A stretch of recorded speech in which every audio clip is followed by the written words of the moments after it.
Buenos días, les saluda la doctora Leslie Estrada. El día de hoy iniciaremos con el tema de enzimas. Bienvenidos al área de bioquímica.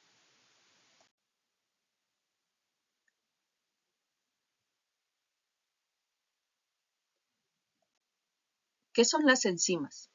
Son proteínas catalizadoras que aumentan la velocidad de las reacciones sin experimentar cambios en el proceso. Dirigen muchos acontecimientos metabólicos. El término ribosimas son moléculas estructuralmente de ARN que también tienen actividad catalítica.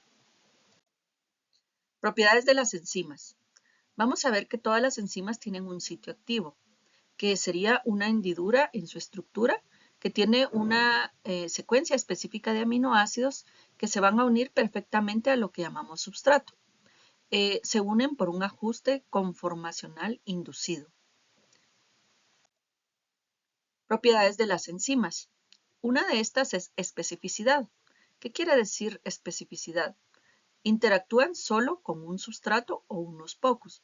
Catalizan un solo tipo de reacción química.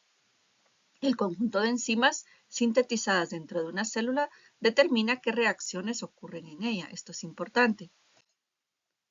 Dentro de las propiedades también tenemos que tienen eficacia catalítica. Esto quiere decir que ellas aumentan la velocidad de la reacción 10 a la 3 a 10 a la 8 veces mucho más rápida.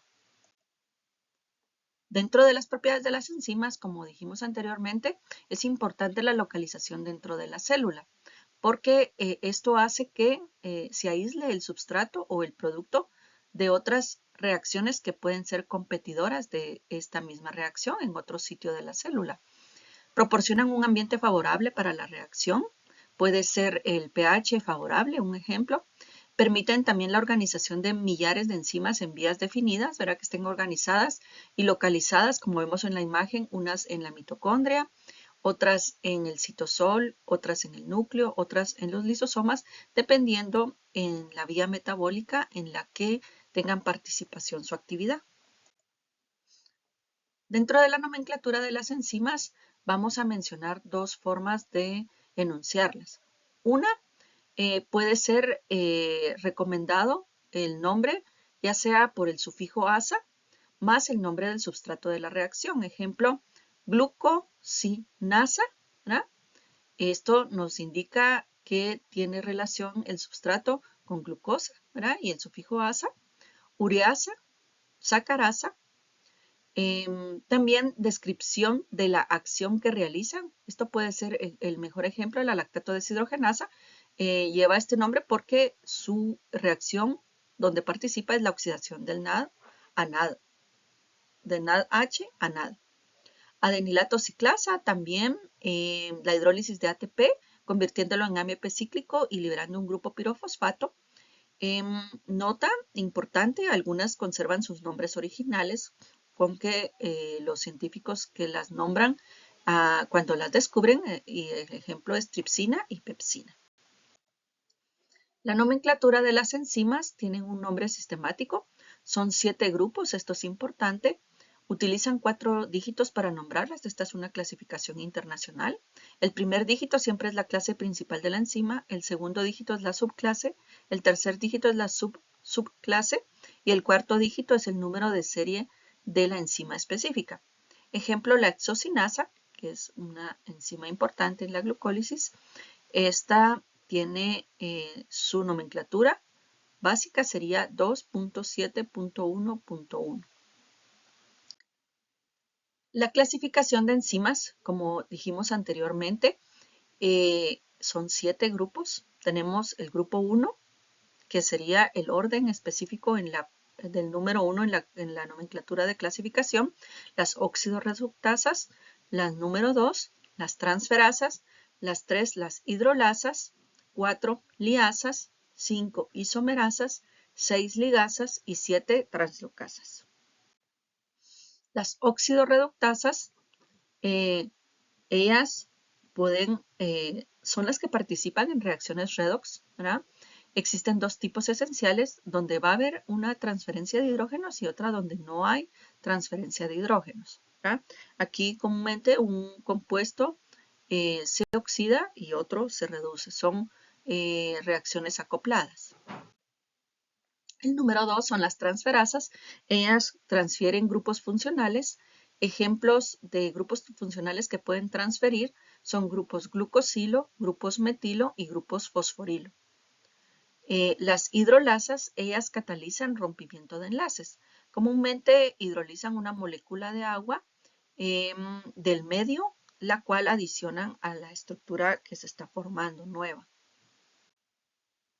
4. Liasas, ellas catalizan escisión, esto quiere decir rompimiento de enlaces entre carbono y oxígeno, entre carbono y nitrógeno y otros enlaces covalentes, generando dobles enlaces o un anillo nuevo. Las isomerasas, ellas catalizan cambios ya sea geométricos o estructurales dentro de una molécula. Ligasas o sintetasas, ellas forman enlaces. Esto es importante, pero dependen de la ruptura o hidrólisis de una molécula de ATP para formar estos nuevos enlaces. Y las translocasas, que son la número 7, son proteínas integrales de membrana. Estas catalizan movimiento de iones o moléculas a través de las membranas biológicas. Comúnmente utilizan energía. ¿Qué tipo de energía? También hidrólisis de ATP. Dentro de los ejemplos, como tenemos en la imagen acá, es la ATP sintasa mitocondrial. Otro ejemplo podría ser la bomba de sodio-potasio ATPasa, que moviliza sodio y potasio, ¿no? Utilizando ATP. Vamos a hablar de grupos prostéticos. Aquí tenemos varios conceptos importantes. Ejemplo sería coenzima y cofactor. ¿Qué son las coenzimas y los cofactores? Pues son sustancias adicionales necesarias para que funcionen algunas enzimas. Específicamente, un cofactor podemos decir que es de naturaleza inorgánica. Es de origen no proteico. La función siempre es aumentar específicamente la actividad de una enzima. Ejemplo puede ser el cloro, el zinc, el magnesio, el calcio, el potasio y el hierro. Un ejemplo de una enzima que dependa específicamente en este caso de zinc es la anhidrasa carbónica, la alcohol deshidrogenasa y la ADN polimerasa. Otras sustancias que son orgánicas, esto es importante, pero tampoco son de origen proteico y que participan en la actividad enzimática son las que denominamos coenzimas. Estas no son iones, pero como dijimos anteriormente son moléculas orgánicas, esto es importante. Se unen a la enzima muy cerca del sitio activo. La unión de la coenzima en algunos casos puede ser permanente o puede ser temporal. Las coenzimas también pueden actuar como dadores o aceptores de grupos químicos, es decir, pueden ser transportadores de grupos químicos. La coenzima es importante que ésta sí se modifica durante la reacción. Muchas coenzimas son derivados de vitaminas, esto es importante, o presentan vitaminas como constituyentes de su estructura.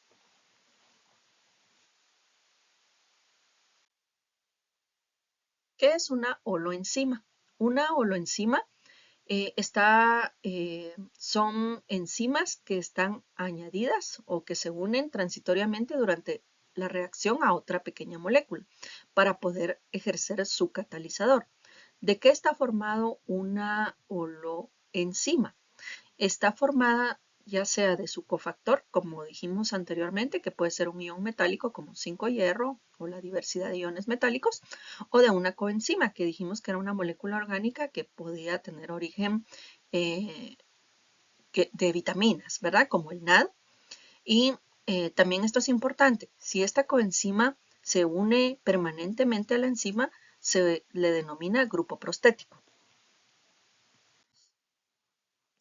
Y la otra parte de la holoenzima serían las apoenzimas. Entonces, la apoenzima es la parte proteica, ¿sí? De una holoenzima. Entonces, ¿qué quiere decir que es la apoenzima? La apoenzima es una enzima que no puede llevar a cabo su acción catalítica si no está unida, ya sea a un cofactor o a una coenzima. Y si está unida temporalmente, la podemos denominar coenzima. Pero si está unida permanentemente, la denominamos grupo prostético. La apoenzima, por lo tanto, es inactiva catalíticamente cuando está sola. Solo hasta que se le une su cofactor o su coenzima se le denomina, holoenzima y ya se activa su actividad catalítica. Acá tenemos un resumen entonces de lo que mencionamos anteriormente. Enzimas, si es solita, ella trabaja su actividad catalítica, pues solo son proteínas. Si van a formar holoenzimas, entonces sabemos que la holoenzima está formada por la apoenzima, que es la parte proteica, que depende tanto de un cofactor, dijimos que pueden ser iones metálicos, o si son moléculas orgánicas, pueden ser coenzimas como el NAD o FAD, que dijimos que eran origen de vitaminas. Estas se llaman coenzimas si están unidas de manera temporal, pero si están unidas de manera permanente por enlaces covalentes, las denominamos grupo prostético. Un ejemplo puede ser el grupo hemo en citocromos o en la hemoglobina. Isoenzimas. Este es otro concepto importante. Son versiones físicamente diferentes de una enzima. Catalizan la misma reacción bioquímica. Estructuralmente son similares, pero genéticamente distintas. Diferentes porque están en distintos tejidos y en circunstancias específicas, en momentos específicos. Puede ser una diferencia que estén en la vida fetal, intraútero, y otras presentes ya cuando la persona ya ha nacido y está en su niñez o en su vida adulta. Acá tenemos ejemplos de isocimas de la lactato deshidrogenasa. Aquí se hizo una electroforesis y se obtiene de la lactato deshidrogenasa estas imágenes. Aquí podemos ver a la derecha el modelo A es cómo se ve. Esto es tamaño o peso molecular, se determina por la cantidad que se colorea. Entonces vemos que después de que un paciente ha tenido un infarto agudo al miocardio, entonces puede elevarse la cantidad de la LDH, que es la lactato deshidrogenasa, y entonces aquí vemos bastante cantidad. Es una isocima importante presente en el corazón, en el miocardio. Acá podemos ver la B, que sería en suero normal, una persona que no ha tenido un infarto al miocardio, y en la C, una persona que tiene enfermedad hepática. Se dice que esta lactato deshidrogenasa, todas son isocimas, ¿verdad? Están presentes en distintos tejidos, pero en el tejido hepático, si hay daño hepático, como en una enfermedad hepática, puede estar disminuida su actividad, por eso vemos que hay menos cantidad. Las tres son lactato deshidrogenasas presentes en diferentes tejidos y las podemos identificar en distintos eventos, como en este caso, que pueden aumentarse o disminuirse según la actividad también de la célula o el tejido. Un zimógeno es otro concepto importante, es una proenzima, o sea, es un precursor enzimático que se mantiene inactivo, es decir, no cataliza ninguna reacción como hacen las enzimas. ¿Qué necesita un zimógeno? Necesita un cambio bioquímico en su estructura para poder ser activo, o sea, y realizar la catálisis. En ese momento el zimógeno se convierte, cuando sufre este cambio bioquímico, pasa de ser zimógeno a ser una enzima activa. Comúnmente los cambios bioquímicos suelen ocurrir en lisosomas, donde una parte específica de la enzima precursora se escinde, o sea, cuando es un zimógeno tiene mayor cantidad de aminoácidos, pero en el lisosoma escinden o eliminan esta secuencia de aminoácidos, una parte de la estructura del zimógeno, y esto hace que se active y se convierta en una enzima catalítica activa. Aquí está un ejemplo de cómo se pueden activar las proenzimas o zimógenos al escindir o eliminar esta parte estructural del zimógeno, pues se vuelve una proteína activa. ¿Qué importancia tienen las enzimas en el diagnóstico de enfermedades? Pues como vimos anteriormente, nos contribuían a qué tanta actividad catalítica haya aumentada o disminuida en ciertos diagnósticos, ya sea patológicos o decir que hay un proceso normal, un infarto al miocardio, como habíamos hablado, o una enfermedad hepática en la lactato deshidrogenasa. Entonces, comúnmente aquí hablamos A, liberación de enzimas de células normales, y B, cuando hay muerte celular o trauma celular, necrosis o muerte celular como resultado de una enfermedad. Entonces, puede haber menor cantidad en un recambio celular normal. Cuando hay un estrés o un daño o un traumatismo, puede haber mayor liberación de las células o los tejidos al sistema sanguíneo, y por eso a nosotros cuantificar en el plasma sanguíneo puede estar esta actividad elevada porque hay liberación de estas enzimas al suero sanguíneo. Entonces era el ejemplo del miocardio. Un infarto al miocardio es un trauma. Hay muerte celular del tejido cardíaco y se pueden liberar muchas lactatodestrogenasas y por eso se encuentran aumentadas en el suero sanguíneo la LH miocárdica. Y aquí hay ejemplos también entonces de enfermedades séricas principales utilizadas en diagnóstico clínico. Está la ASAT, que esta enzima, en qué tejidos podemos encontrarlas. Esto es importante: en el corazón, en el músculo esquelético, en el hígado y en el cerebro. ¿Para qué nos sirve? Para definir si hay una enfermedad hepática. La ALAT está presente en el hígado y su uso diagnóstico también es en enfermedad hepática, específicamente hepatitis. Acá la ASAT es la aspartato aminotransferasa y la alanino aminotransferasa. Después está la amilasa, que está en el páncreas y en la glándula salival y nos ayuda a diagnosticar pancreatitis aguda o obstrucción biliar.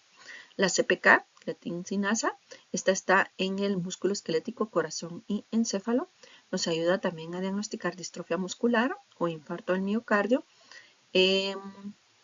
La gamma-glutamiltransferasa está en el hígado y nos ayuda a diagnosticar hepatitis y cirrosis. La LH ya la habíamos visto. Corazón, hígado y eritrocitos. Y estas hay. Entonces, cuando decimos que están en varios tejidos, son isocimas, ¿verdad? La LH del miocardio es isocima de la LDH del hígado y la LDH del eritrocito. Podemos identificarlas en linfomas y hepatitis. Lipasa está en el páncreas y podemos diagnosticar pancreatitis aguda, obstrucción biliar. Fosfatasa alcalina, osteoblastos, es donde se encuentran y la podemos utilizar para diagnosticar enfermedad ósea o tumores óseos. La fosfatasa ácida está en la próstata y es importante para hacer diagnóstico de cáncer de próstata. Entonces, comúnmente estas tienen cambios, ya sea se aumentan o se disminuyen dependiendo la enfermedad en el suero, en el plasma sanguíneo, y nos ayudan a hacer diagnósticos importantes. La aparición en el plasma de la creatincinasa, como dijimos, esta también tiene varias isocimas. Si vemos la CK creatinquinasa MB, esta es específica del corazón. Entonces nos ayuda a hacer un diagnóstico de infarto agudo del miocardio, y una que también específica de la sarcómera, que estructura el tejido muscular cardíaco, la célula muscular cardíaca, es la troponina, y tiene actividad funcional también para que se dé la contracción cardíaca. También nos ayuda a ser más específica todavía en el diagnóstico de un infarto al miocardio. Entonces, son varias enzimas que nos pueden ir ayudando a hacer un diagnóstico más específico y detallado. Dentro de la cinética enzimática, vamos a hablar de la energía de activación. Esta es la energía necesaria para que una sustancia o molécula A se transforme en otra, o sea, en una molécula B. Entonces, que hablamos de la energía de activación, ¿verdad? Para que una reacción se lleve a cabo, las moléculas deben alcanzar un estado energético determinado. Esto es lo que decimos que es energía de activación. Puede conseguirse esta energía de dos formas. Uno, aumentando la temperatura. Miren, aquí está. Sin embargo, el riesgo con aumentar la temperatura es que en algún momento se puede llegar a desnaturalizar la enzima, ¿verdad? Porque las proteínas se pueden desnaturalizar, ese es el riesgo. Entonces, la mejor manera sería por medio de las enzimas, ¿verdad? Porque las enzimas van a rebajar la energía de activación. Entonces, lo mejor es utilizar enzimas. ¿Qué factores pueden afectar la velocidad de la reacción cuando nosotros utilizamos las enzimas? Pueden ser la temperatura, como dijimos, 10 grados se puede ir aumentando y esto va a elevar la velocidad de la reacción. Pero recordemos el riesgo también, muy alta temperatura, se puede elevar la reacción, la velocidad de la reacción, pero si se llega a desnaturalizar la enzima, esto va a caer drásticamente, ¿verdad? Hay un pico bajo donde va a prácticamente detener, ya no va a haber velocidad, detener la actividad enzimática. Otros factores que afectan la velocidad de la reacción enzimática está la concentración del substrato. A mayor cantidad de substrato, pues va a ser mayor la actividad catalítica de las enzimas convirtiéndolas en producto, ¿verdad? Pero también va a llegar al concepto de saturación cuando todos los sitios activos se encuentran ocupados por substrato, entonces ahí limita la velocidad de reacción al concepto que nosotros conocemos como saturación. Otro factor que afecta la velocidad de la reacción enzimática sería el pH. El efecto del pH sobre la localización del sitio activo es importante porque esto puede cambiar estructuralmente el sitio activo. El efecto del pH sobre la desnaturalización de la enzima también. Sabemos que estos cambios de pH ácidos a básicos, dependiendo el pH óptimo de la enzima, también puede desnaturalizar la proteína. Tanto la temperatura como el pH son factores que pueden desnaturalizar la proteína, o sea, la enzima. Entonces, el pH óptimo puede variar para las diferentes enzimas. Para una enzima puede ser su pH óptimo ácido, pero para otra el pH óptimo puede ser básico, ¿verdad? Entonces, esto va a depender mucho de la actividad catalítica. Acá vamos a hablar de otro tema importante como lo es la regulación de las actividades de las enzimas. Las células se encuentran siempre en proceso constante de autodestrucción y autorregeneración. Esto es importante, lo que hablamos de la regeneración celular es un proceso normal. Entonces, el metabolismo forma una unidad, que es el conjunto de todas las reacciones bioquímicas, tanto anabólicas como catabólicas, ¿verdad? Pero este se encuentra fragmentado en lo que nosotros conocemos como rutas o vías metabólicas. Entonces, las rutas metabólicas no son independientes entre sí, poseen encrucijadas comunes, ¿verdad? Un metabolito común a dos rutas podrá seguir por una o por otra función según las condiciones celulares. Entonces, condiciones celulares podrían ser estar en estado de ayuno o postpandrial, ¿verdad? Después de una comida. Esas podrían ser las condiciones de la célula. Entonces, aquí tenemos un ejemplo de todo el metabolismo, como dijimos, es el conjunto de todas las reacciones metabólicas o rutas metabólicas o vías metabólicas, ya sean anabólicas o catabólicas, ¿verdad? Que dijimos que tienen encrucijadas, ¿verdad? Entonces, vamos a hablar aquí pues de ciertas propiedades de las enzimas. Estas enzimas, para que esta organización, este metabolismo, todas estas rutas metabólicas trabajen en conjunto según los estados de ayuno o estado postpandrial, pues tienen un mecanismo de regulación. Ahí es donde entra este concepto, regulación. Entonces se dice que la actividad enzimática, pues su actividad reactiva puede ser regulada de acuerdo a las necesidades de la célula, ¿verdad? Si está en estado de ayuno o si está en estado postpandrial. Ya sea van a incrementar la actividad de la vía metabólica, o sea, de la catálisis de una enzima, o reduciendo la actividad de una enzima. Es importante aquí tener el concepto de la estructura en una enzima, que ellas van a tener su sitio catalítico, como mencionamos al inicio, que es el sitio activo, que es donde normalmente se une el substrato, ¿verdad? Donde se va a llevar a cabo la catálisis y el substrato se convierte en producto, pero también estructuralmente algunas enzimas, no todas, tienen otro sitio importante que no es el mismo que es el sitio activo, sino que es otro sitio y por eso se denomina sitio alostérico, como lo vemos acá. Algunas veces el sitio alostérico puede funcionar con otra molécula como activador o como inhibidor. Entonces, la regulación de la actividad enzimática. Regulación se puede llevar a cabo por 5 procesos, ¿verdad? Vamos a explicar los más importantes, ¿verdad? En este caso, vamos a ver el primer mecanismo de regulación podemos hablar que es la regulación de enzimas alostéricas, como lo explicamos anteriormente, ¿verdad? Porque estas enzimas, no todas, tienen un sitio alostérico. Entonces, las que tienen un sitio alostérico, pues se puede llevar a cabo la regulación alostérica, ¿verdad? Aquí vamos a ver que pueden haber efectos homotropos, que el mismo substrato es el que actúa como efector, o sea, el que incrementa la actividad o el que disminuye la actividad de la enzima. O efectos heterótropos, que es cuando otra molécula distinta al substrato es la que actúa como efectora. O sea, esta otra molécula distinta es la que se une al sitio alostérico y actúa como inhibidor o activador de la enzima. ¿Ok?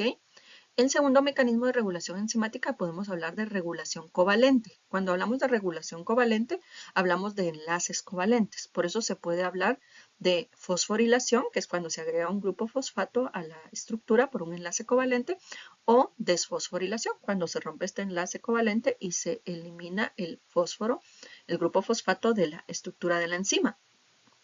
De ahí está 3, la expresión de la proteína enzimática a partir de un gen. O sea, se puede inhibir la expresión del gen y ya no se va a sintetizar más enzima, más proteína. O activar el gen y eso aumenta la síntesis de la proteína, o sea, de la enzima.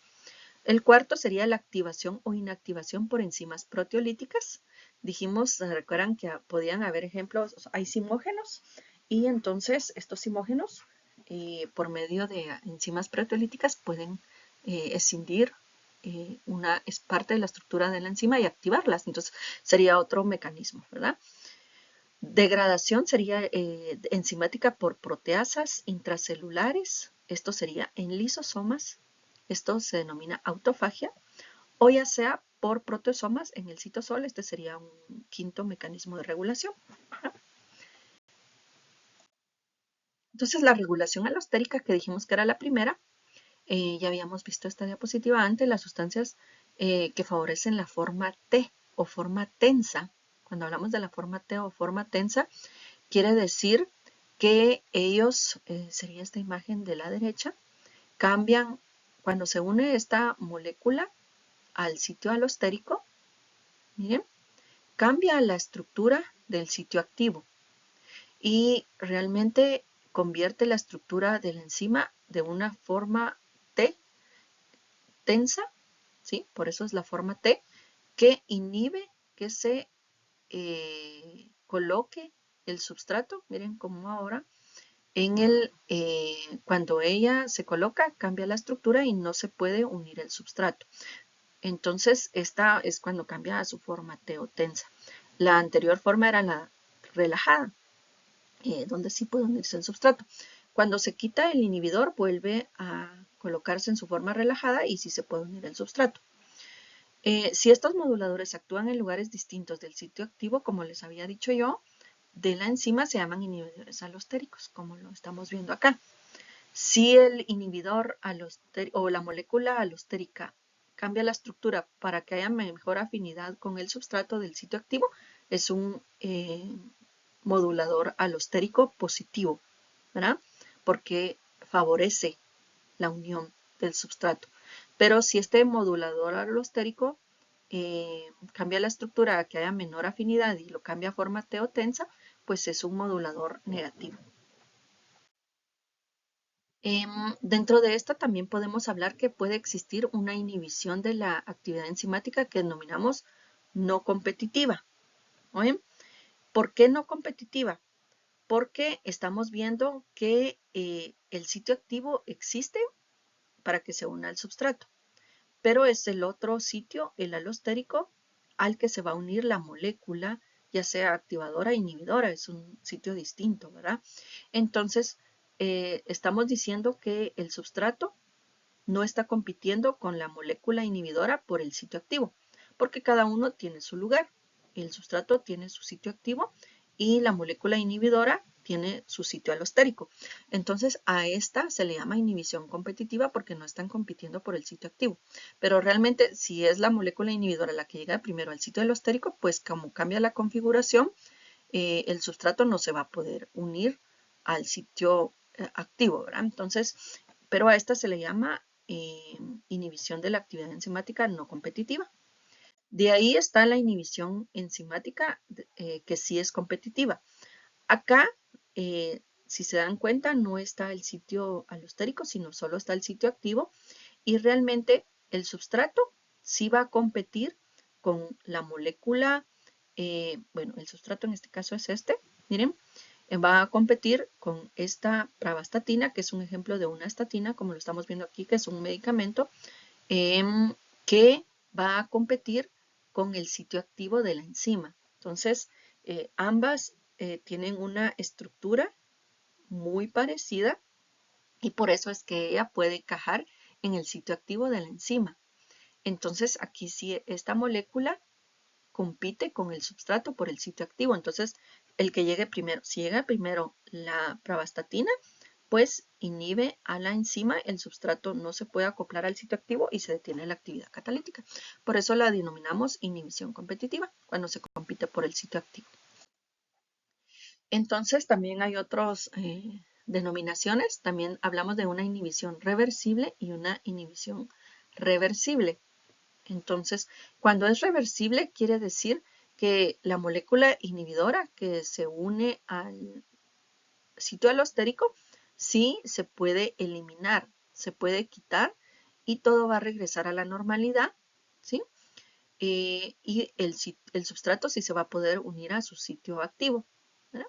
Miren acá en la de abajo, el inhibidor se une al sitio activo, impide que el substrato se una al sitio activo. Pero si este se elimina, sí puede colocarse el substrato y se activa la actividad catalítica de la enzima. Esto es reversible.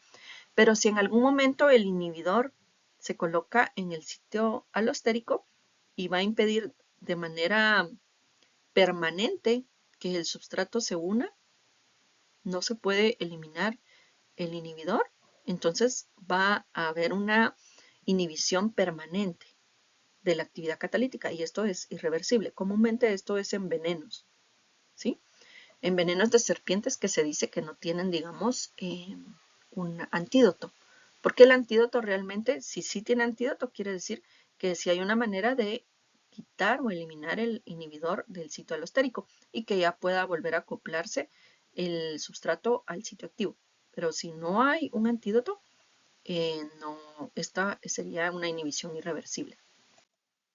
Entonces aquí tenemos el resumen. Inhibidores enzimáticos, dijimos que pueden haber reversibles e irreversibles. Recuérdense que reversibles tiene lugar cuando no se inutiliza el centro activo, sino que solo se impide temporalmente su normal funcionamiento. Mientras que irreversibles, los inhibidores irreversibles son los que se combinan o destruyen un sitio esencial para la actividad de la enzima y son permanentes. Por eso les decía que el mejor ejemplo son los venenos. Ahora, cuando es reversible, pueden ser competitivos y no competitivos. Recordemos que competitivos, el inhibidor tiene una estructura muy parecida al substrato, entonces compiten por el sitio activo, y los no competitivos, el substrato tiene su afinidad con su sitio activo y otra molécula distinta es la que se une a otro sitio distinto del sitio activo, que sería el sitio alostérico. Entonces, por eso no compiten. Otro método de regulación, habíamos hablado de regulación de las enzimas mediante modificación covalente. Recuérdense que aquí dijimos que eran enlaces covalentes que se forman o se rompen uniendo grupos fosfato o eliminando grupos fosfato. Entonces hablamos de fosforilación y desfosforilación. Ambas pueden en su momento, según la enzima, activarla o inhibirla. No es una regla, sino que alguna enzima se puede, cuando la fosforilan, se puede activar, pero otra puede que la fosforilación la inactive. Entonces depende de la enzima. Si participa una enzima sinasa, estas van a ser las que fosforilan, se añaden el grupo fosfato, y si hay actividad fosfatasa, estas son las que desfosforilan, o sea, eliminan el grupo fosfato. Aquí hay un ejemplo de modificación covalente y como en este caso, si miren acá, si es una actividad sinasa, proteína sinasa, ella va a añadir a la enzima un grupo fosfato. ¿De dónde obtiene este grupo fosfato? De hidrólisis de ATP. El ATP lo convierte en ADP y el grupo fosfato que elimina del ATP lo toma y lo añade a la enzima fosforilándola. Y dijimos que si había actividad fosfatasa, como en este caso, fosfoproteinfosfatasa, por hidrólisis de una molécula de agua, ¿sí? Utilizando una molécula de agua del medio, eliminamos o rompemos el enlace covalente y eliminamos el grupo fosfato de la enzima. Entonces se desfosforila, ¿verdad? Muy bien. Recordemos que cualquiera de las dos puede activar o inhibir la acción enzimática, tanto fosforilarla o desfosforilarla. Esto va a depender de la enzima. Muy bien, con esto terminamos. Espero que haya sido de ayuda la clase. Cualquier duda, estoy para servirles.